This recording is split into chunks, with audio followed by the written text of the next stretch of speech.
Thank you very much, Mr. Craig. I have a couple of remarks to make, and it's related to what Professor Lumumba talked about. The first thing is that I think we have a misreading of our own history in Africa. And here is a correction. It wasn't Ghana that was the first country in Africa to become independent. That's wrong. Historically, it's wrong. It was the Sudan that became the first independent post-colonial African country. January 1st, 1956, almost a year earlier than Ghana itself.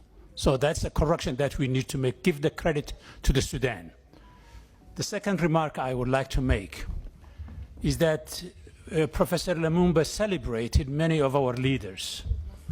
But retrospectively, if you look at the presidents who have performed the best for the African people, many of the names he mentioned wouldn't rise to the top. So I have two countries who have been led incredibly well, but who never or rarely ever get the credit for that. And they are models that we should be all copying. The first one is Seretse Khama of Botswana.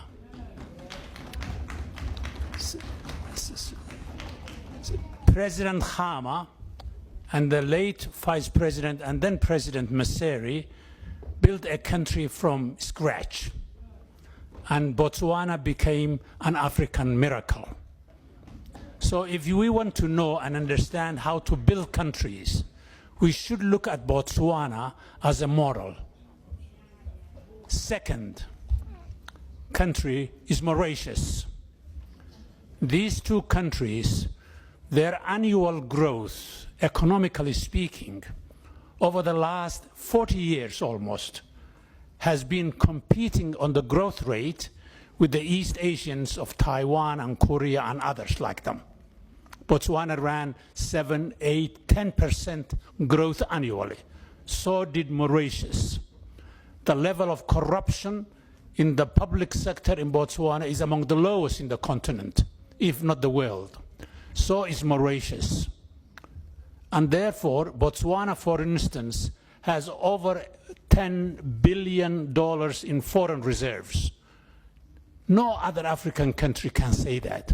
That didn't go to President Maseri or President Khama or those who came after them, their pockets. So these are two countries. If we want to see models of Africa that works, an Africa that's marching towards prosperity despite inequality in all of us, those are the 2 or 3 places that we need to look at. The final remarks there is that I'm Abdi Samatar from Somalia.